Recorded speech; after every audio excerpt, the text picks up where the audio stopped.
I'm going to plant up the second of my carrot boxes now. If you have a look in the bottom there, that's a mixture of well rotted horse manure and some of my own compost. Then I'm just going to top that up to the first ridge with normal multi-purpose compost, and I might put a bit of charge in there as well. Then I'll start planting out the sweet candle carrots in this one. The top's been brought up to level now with that fine sieve compost. It really is fine. So what I'll do now, I'll put my little ridges in, I'll give it a sprinkling with water, and then I'll sow the carrot seed.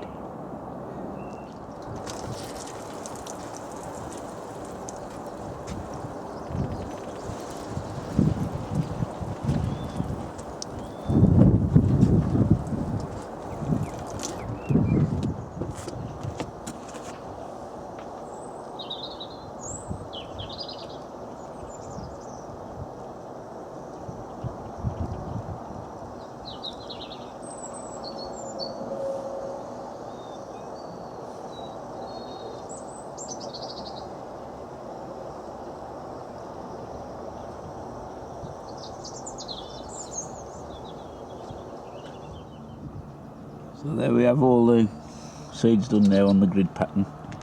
I've managed to space them out reasonably uniform, probably about an inch apart, which is a bit close, but what I intend to do with this tub is to let the carrots develop and then thin every other one out as baby carrots, then let the others carry on growing to develop. So in the meantime now I'll just sprinkle over the rows with a bit of seed compost mixed with vermiculite.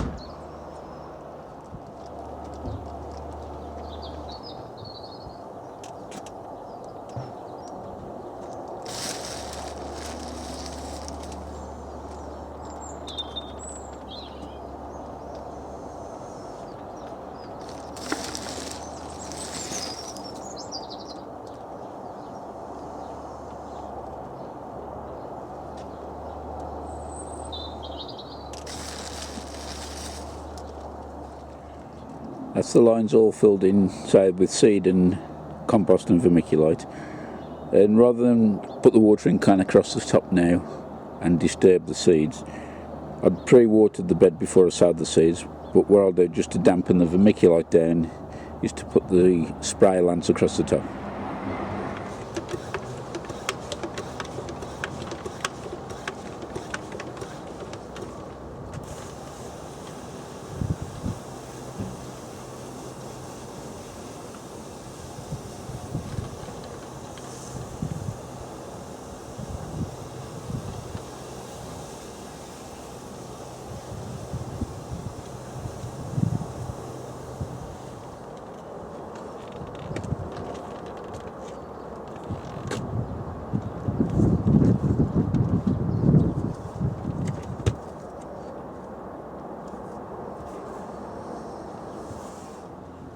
Decided to get the Brassica beds more or less in line, ready for planting out now.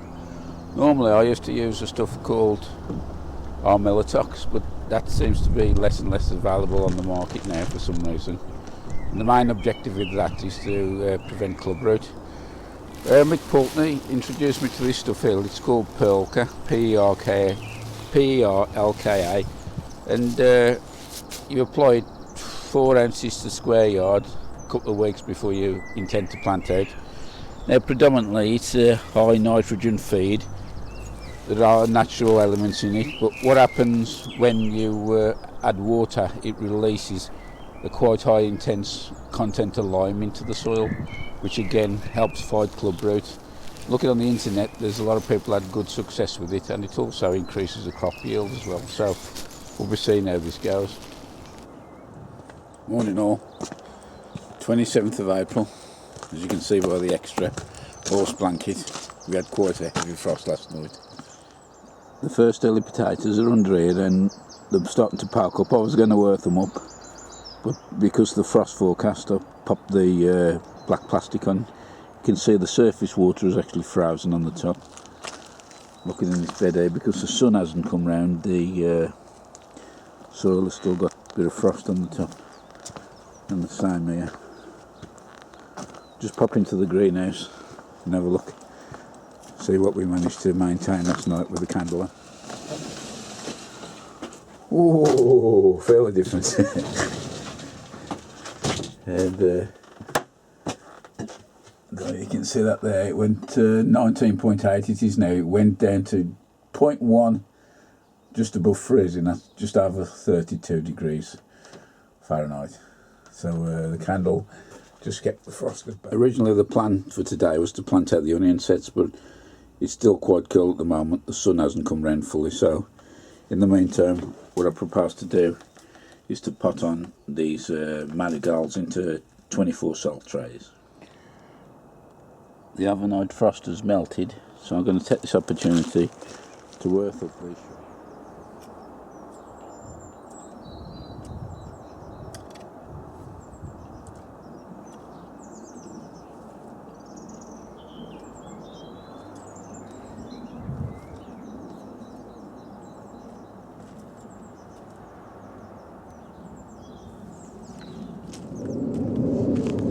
That's just a light earthing up I've given them. I might pop a bit of fleece over the top first, then put the polythene back on, because as I say, we have got another frost forecast for tonight.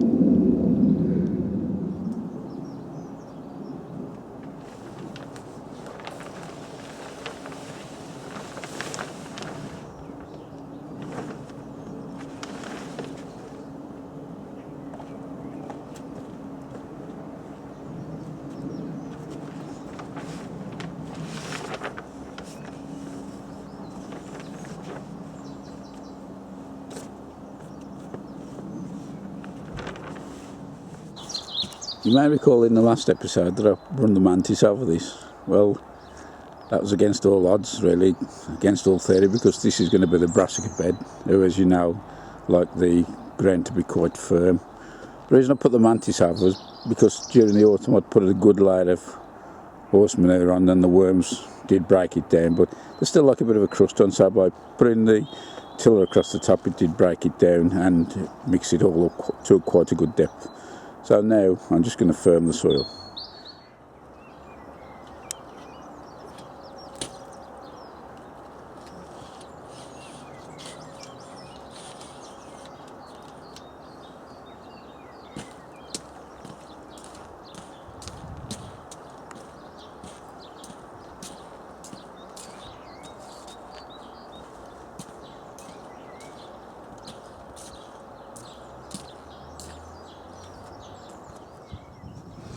As you can see, that does a nice job of firming it down flat without any foot depressions.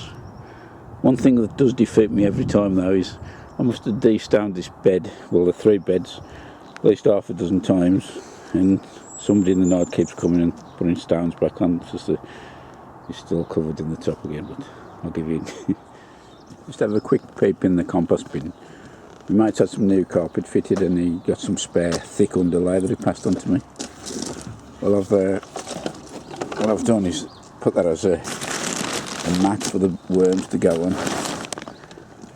You can see just on the top there, I think you can. There's lots of little babies.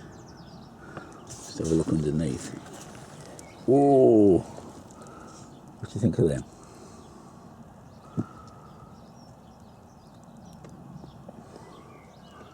Lots of young ones down there as well. I think they quite like that.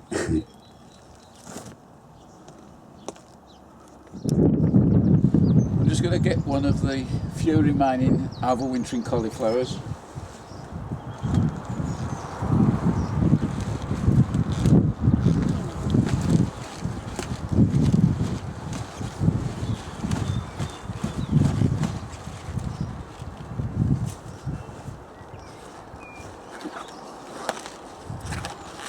I don't know if you can see there, a nice white head.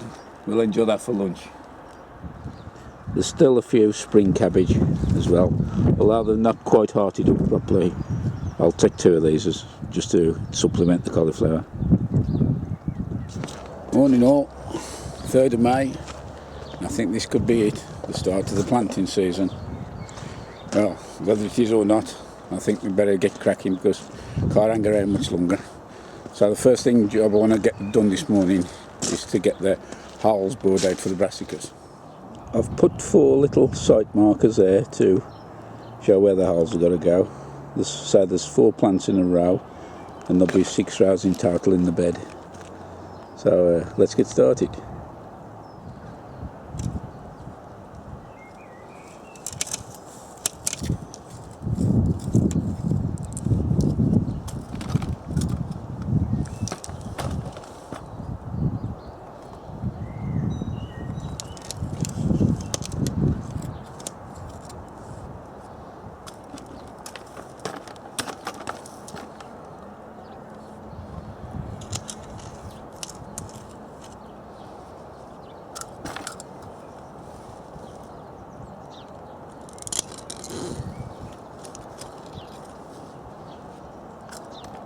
So that's the first 4 done. I won't bore you with doing the rest. For those that you didn't see my video from last year, the reason I bore the holes out, I actually treat the holes with a disinfectant called Melatox, which is very good for stopping club root in the brassicas. What I'll do after I've watered all the holes, because you have to leave it roughly about a fortnight before you plant the brassicas out, I'll insert little plastic pots in there, and all that'll do is stop the hole from collapsing, and when I take the pot out there'll be a nice hole there to plant the brassica in. So that's the 24 holes done in this bed. I'll just sort the other 2 beds out now. Well, since my last upload, it appears to be most of the conversation has been about the use of mycorrhizal fungi, or whether it's beneficial or not. Unknown to me, when I released that the upload, Nora Hepburn had actually done some trials where half of the tray had been treated with mycorrhizal and the other hadn't, and the results she showed was quite noticeable, I thought. If you haven't seen it, nip over to Nora's channel now. It probably might not be the latest video, it might be the one before. It's posted nearly a week ago, so have a look at that and see what you think. The other one what's doing the trial is Gary off Allotment Adventure TV, and he's trying it with some tomatoes. So, not wishing to be left out, I've got a couple of tomatoes that I'm going to have a go at, and we'll see how they go as well. Both these tomatoes here are the Crimson Crush outdoor variety, which is allegedly blight resistant, so these are the ones I'll be trialling. Not a lot of difference between size looking at them than probably the closest pair that I've got out of the batch. So these are the ones I'll be potting on and putting mycorrhizal in one and not the other. So there they are in the pots. I've just given them a drink from the bottom.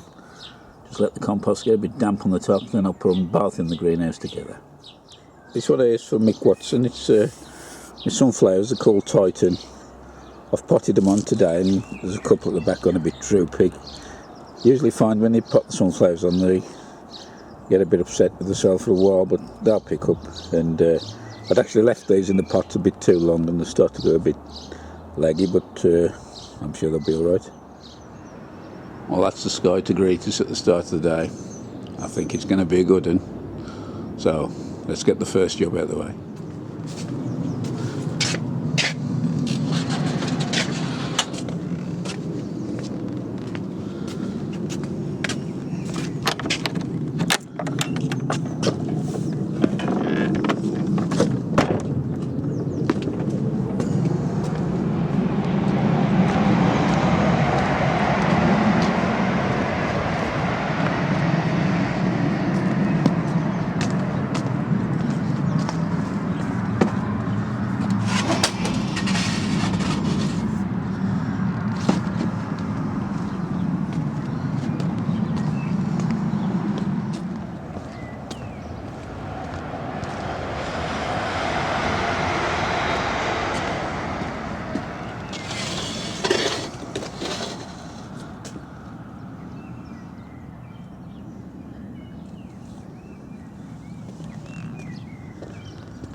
Well, I suppose we're up in mine now, aren't I?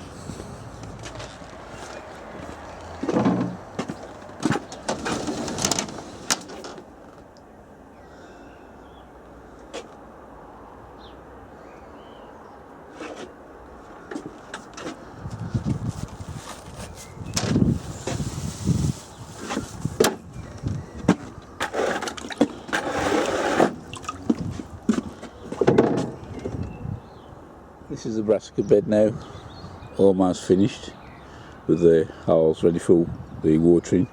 There's only that bit left there, but it's still got half a dozen or so spring cabbage in there, so as soon as them are out I'll be boring the holes and putting the pots in as well. The first task this morning is to get some wood to really rebuild the bench. This is absolutely rotten, this is in here. I plan on making the bench about another foot wider at least, so that's the first thing. And while I'm getting some wood, I'll get some more because I need to make another couple of frames for when I put the onions out, this cage thing, so I'll be doing that as well. It's still a grand day, so it's bedtime. We got the parsnips underway, I think. Let's get some apples put in. Okay, so there's me pot markers there, just the indicators to where to put the holes. So I'll go start put the holes in there.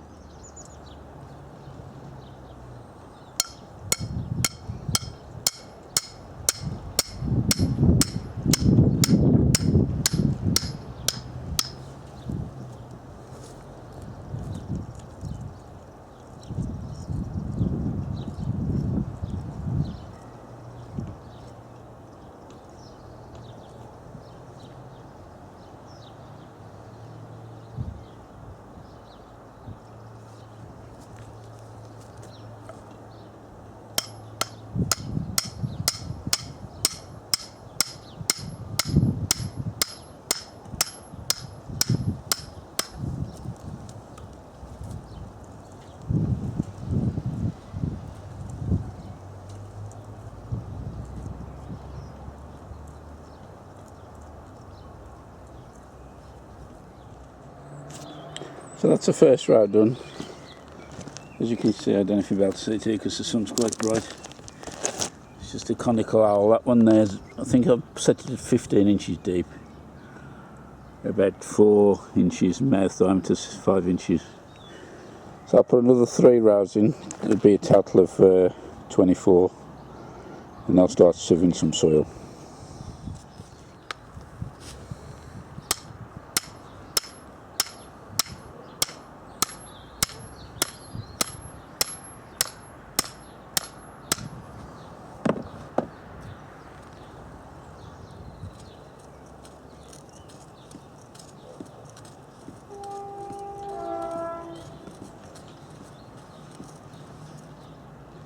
So there we have it, there's 24 holes done there. What I've done, I give it a little sprinkling with a watering can just to stop the soil from collapsing into the hole because it is quite dry. So hopefully that'll hold it until I'm ready to get the normal soil in. In the meantime, I'll spend the next hour enjoying this glorious sunshine and I'll sieve a bit of compost.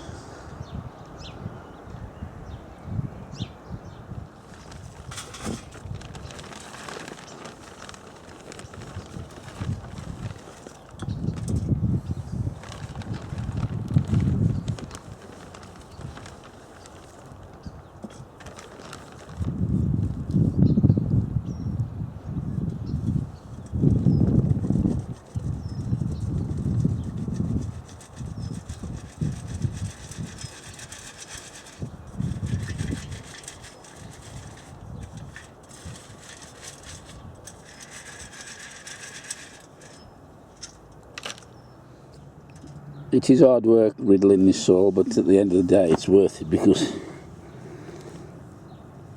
it's just like powder. I'll get this batch I've done here and see how many holes it will fill. This here is the sieve I got, sorry, funnel. It's just a couple of plant pots taped together. It's not my idea, I saw it on Mark's Allotment diary, so I thought I'd borrow it. If you haven't been over to Mark's channel, nip over and have a look. He grows some decent onions, that guy does. Right, put it in and get some soil in.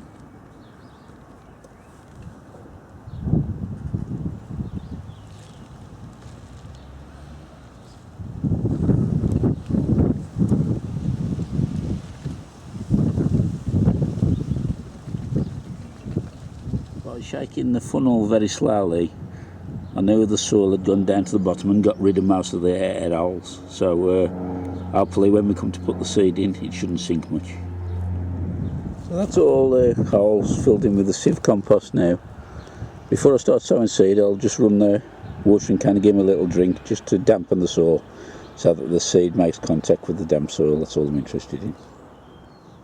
This is the final mix I'll be topping the seeds off with. It's the same as been used before, but I've added a drop of vermiculite. The other thing here is I've got these little plastic collars just been made out of normal downpipe, drain pipe. What I do, I put these into the planting hole about an inch down, put the seeds in, then top it up with the compost, and then when I do the watering I water around the pipe so that it doesn't wash the seeds. Not sure if you can see this because the sun's going down low now, there's quite a lot of shadow, but that's the pipes sunk into the ground. And all I do then is put a bit of vermiculite and the compost in, the seed, then top it up, and that's them. The collars will stay on until the seedling's germinated and is probably an inch or so high, and what I'll do then is cut away any surplus seeds which have germinated as well, just leaving the one. And there we have one. Well, that's all of them done actually. What I will do, I'll give you a light sprinkling with a very fine rose across the soil just to wet the soil and the vermiculite mix. But after that, all the watering will be in between the collars so that the seeds don't get disturbed, and the soil will just take it up by capillary.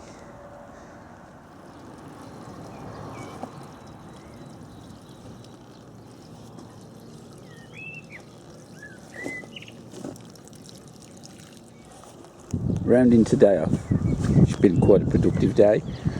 I managed to get the Armilitox drench into the planting holes, and I've put the pots in, so that'll lie there around about 2 weeks before I start planting out any brassicas.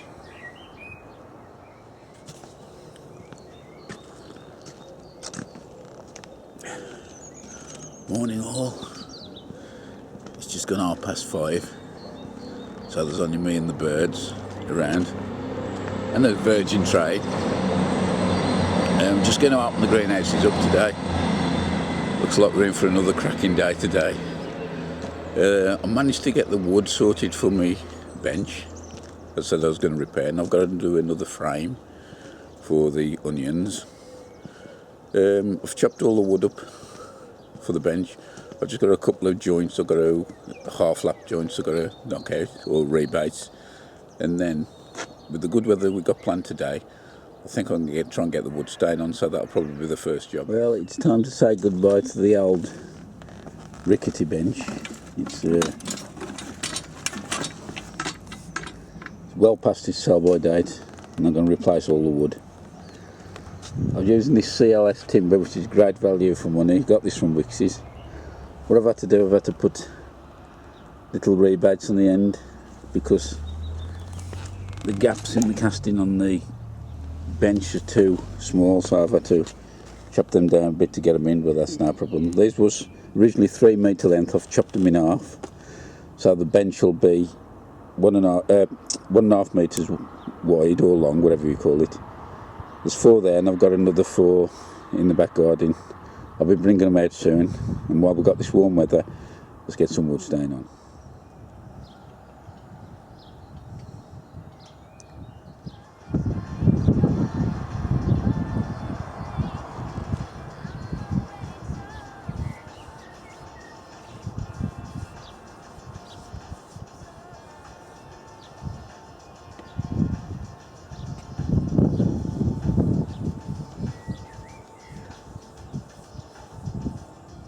Well, this is perfect drying weather.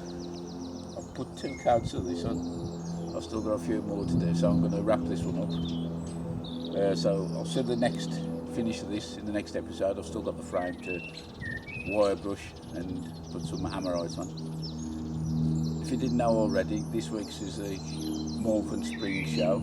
It's already started and potentially we've got 4 good days of weather.